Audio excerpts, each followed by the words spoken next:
I am Dr. Meenakshi Maur, Assistant Professor, Zoology, Sri Samvaliaji Government College, Manfia, Chittorgarh. Today my topic is affinities of Amphioxus. Amphioxus belongs to Cephalochordata. In 1778, Amphioxus was first discovered and described by Pallas. He called it as a molluscan animal, a slug, and named it Limax lanceolatus. Then in 1834, it was described as a chordate animal by Costa. He called it as Branchiostoma. Then in 1836, Yarrell named it as Amphioxus. Amphioxus belongs to phylum Chordata as it shows all the three basic characteristics of Chordata. It belongs to group Acrania because it doesn't have a skull. It belongs to subphylum Cephalochordata. In it, the notochord extends forward inside rostrum, even beyond the so-called brain. And this feature is encountered only nowhere else in chordates. It is present in this only. It belongs to class Leptocardi and the family Branchiostomati. And the genus is Amphioxus or Branchiostoma, or it is commonly known as lancelet. Amphioxus is a marine animal commonly found in shallow waters, preferably brackish or salt water. It is less common in temperate waters. It is a long, resembles small, slender fish without eyes or definite heads. Amphioxus leads a double mode of life. It is buried in a sand in an upright condition with only the anterior end protruding above the sand. And at night, it comes out of the sand and swims actively by lateral undulating movements of its body, which is caused by muscles. Uh, the muscles block are known as myotims that run from end to end on each side of the body. Amphioxus is not buoyant and they sink quickly when they stop swimming. Amphioxus is a typically ciliary feeder. It feeds on planktonic microorganisms which are brought along with a respiratory food water current, which constantly enters the mouth placed on its projecting anterior end and leaves through the arteriopore. This is the rostrum and this is the arteriopore.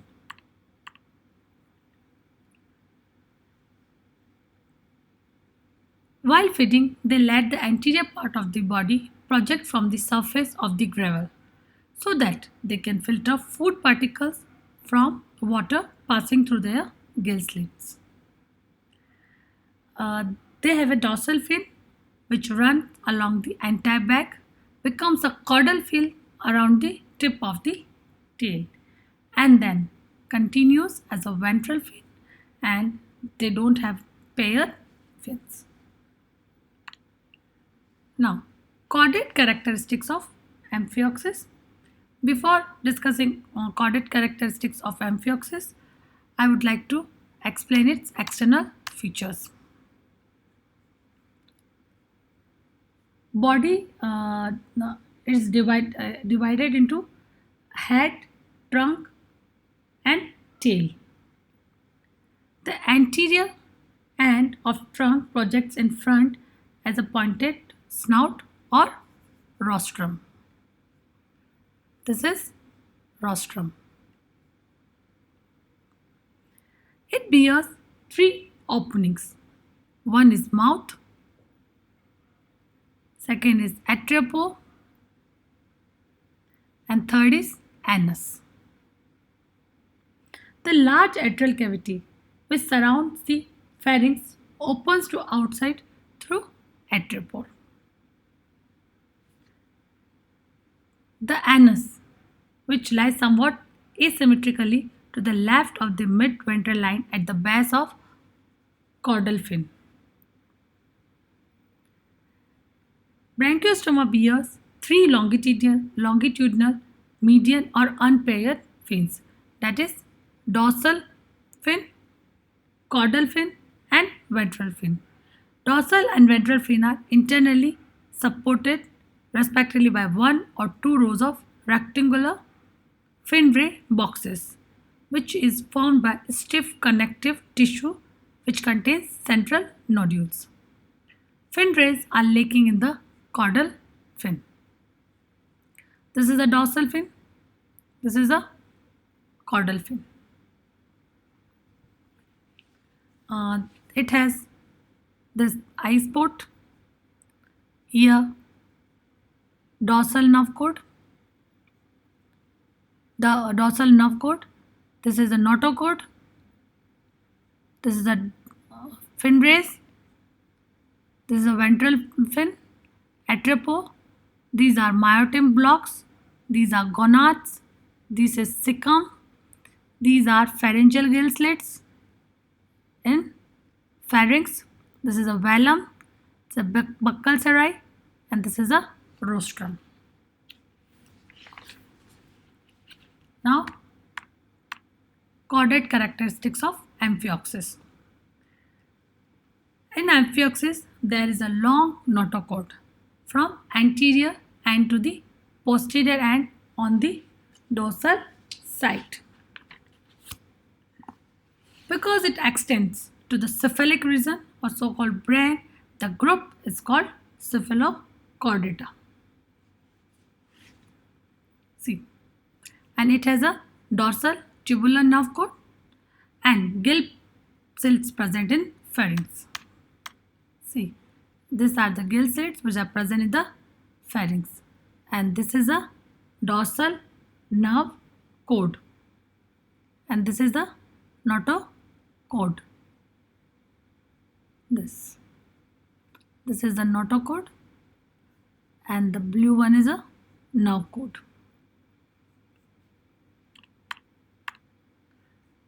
They have a post-anal tail. They have lever diverticulum, and in them there is a development of hepatic portal system. They have myotemes which are useful for locomotion, and they have a dorsal, caudal and ventral fin. Dorsal,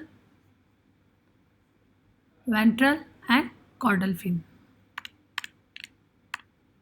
Now, primitive characteristics of amphioxus. Their excretory system contains protonephridia. In chordate, the presence of solenocyte is not reported, but in amphioxus, solenocytes are associated with nephridia. In them, there is no heart and kidney. They don't have paired limbs or paired fins.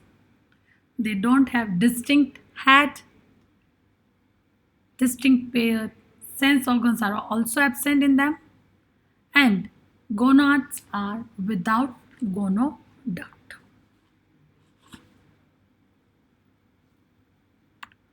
Now, special characters of amphioxus.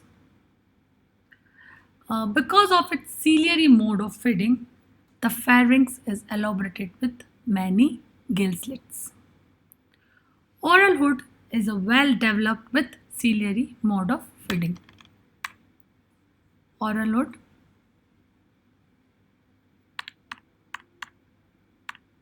Because of its ciliary mode of feeding, the atrium is very well developed. Thus, amphioxus show some special characters which are developed because of its ciliary mode of feeding. Now, affinities with annelids. Cephalochordates or Branchiostoma or Amphioxus are unique in showing affinities with chordates as well as non-chordates. So now I am discussing non-chordate affinities. So first I'll discuss affinities with annelids. Some of the common feature are body is bilaterally symmetrical and metamerically segmented. uh, Metamerically arranged protonephridia with solenocyte. They have well developed coelom. They have a closed and similarly disposed blood vascular system. And last, filter feeding method in some polychaetes. But they are they differ with annelids in some points. These points are segmentation. In annelids, the segmentation is present throughout the length of the body, while in Amphioxus, the segmentation is restricted only to the myotomal region. Then development of coelom. Uh, it is cygocylic in annelids but enterocylic in Amphioxus. Then arrangement of the main longitudinal blood vessels.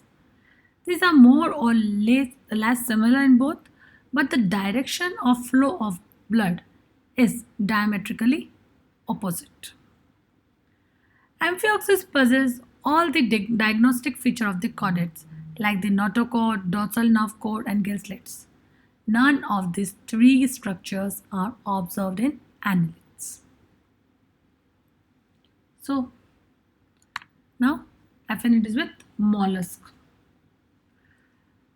As I told you before, that it was Pallius who first described and named Amphioxus as Limex lanceolatus and considered it to be a slug. Amphioxus shows some similarities with mollusk, like they have they have a soft body and slug-like appearance like mollusk. Ciliary mode of feeding and respiratory mechanism in Amphioxus resemble closely to that of oysters. Now, some dissimilarities are also there. The segmentation in Amphioxus is very important characteristics, but in mollusk the body is mostly unsegmented. The molluscan locomotor organ, that is a foot, has no parallel in Amphioxus. The anatomy of Amphioxus is completely different from that of mollusk. Now, affinities with Echinodermata. The phylogenetic relationship of Amphioxus with the echinoderms is very important. Echinoderms and Amphioxus have some similarities like formation of both coelom and mesoderm is strictly similar in these two groups. Perforation in the calyx of some fossilized carpoid echinoderms are compared with gill slits of Amphioxus. And the presence of creatine phosphate during energy transfer in Ophiurids and Amphioxus, the phosphogenes in echinoderms and Amphioxus are the most important supporting biochemical evidence on this line. But all these similar features may be because of very remote common ancestry of these two groups. Now, affinities with vertebrate. According to one view, Amphioxus might have evolved from some agnathans by degeneration. And the other view says that Amphioxus is the recent derivatives of Ascidians. The feeding mechanism and the larval similarities says for a close relationship between Amphioxus and Ascidians.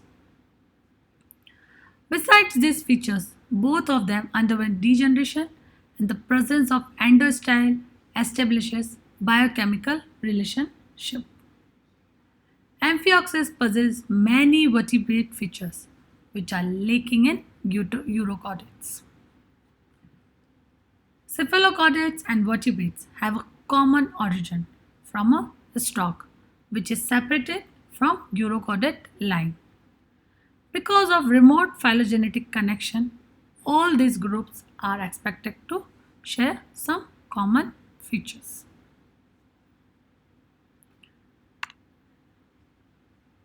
Now affinities with Hemichordata. In Amphioxus and Hemichordata, there is a pharyngeal apparatus which has similar structure construction. Feeding and respiratory mechanism, development and arrangement of coelomic sac, these are similar in both. Now, there are also some dissimilarities. In hemichordates, the muscles are unsegmented and most of the structures are rudimentary in nature. Besides, the existence of notochord in hemichordate has been questioned, and the nervous system as a whole is built more on non-chordate fashion. Now, affinities with urochordates. Amphioxus and Herdmania, that is urochordata, are regarded to be a very closely related because of presence of continuous notochord in the tadpole larva. They have a hollow nerve cord which is located above the notochord. Pharynx bears gill slits, endostyle and peripharyngeal grooves. Ciliary mode of feeding. Presence of atrium. Tail bears tail fin. The adult urochordates are extremely retrograde forms. The feeding and respiratory system is similar. Now, there are some dissimilarities. Dissimilarities. There is a no test in Amphioxus. There is a no distinct heart in Amphioxus. Presence of notochord and nerve cord in the adult in Amphioxus. And the presence of myotemes in the adults in Amphioxus. Now, affinities with Cyclostomata. The ammosiote larva of a lamprey, that is Cyclostomata, and Amphioxus show striking similarity in many characters, like elongated slender fish-like body,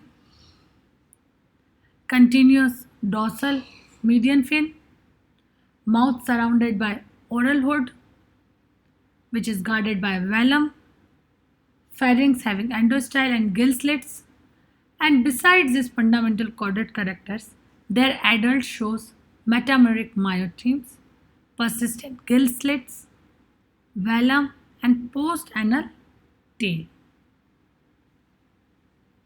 There is no cranium, vertebral column, and paired sense organs in Amphioxus like Cyclostomata. So, the systematic position appears to be uncertain, but its inclusion in the phylum Chordata and subphylum Cephalochordata is conclusive. Amphioxus possess a mixture of primitive, specialized, and degenerated characters. By considering all the facts, we can conclude that Amphioxus is a chordate animal. It possesses all the important chordate characters. It mainly shows chordate features and differ from urochordate in some aspects. Hence, it is separated and kept in a separate subphylum called Cephalochordata. Amphioxus is degenerate jawless chordate. It is regarded to be the vertebrate's closest of kin because it presents a grade of structural organization not too far from the vertebrate ancestor, and because of its degeneracy and semi-sedentary habit, Amphioxus should not be placed in the direct line of vertebrate evolution.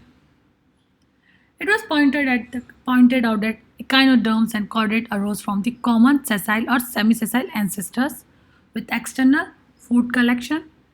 tripartite body, and coelom and ciliated larval stages. The hemichordates retained the external food collecting habits. On the other hand, internal food collection appeared in some others. So this group was the ancestor of all the urochordates, cephalochordates and vertebrates. And the urochordate merely arose as a side branch from this group of animal.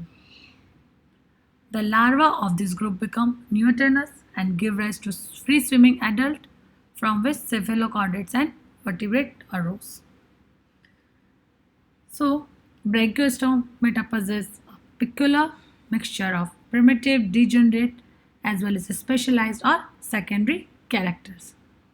As such, it cannot be placed in the direct line of evolution of chordates. It is regarded to be a generalized and primitive type of chordate which is very close to the ancestral vertebrate. But because of its many differences, it is not included in the vertebrate. Instead, it is placed in an independent subphylum, that is Cephalochordata. Thank you.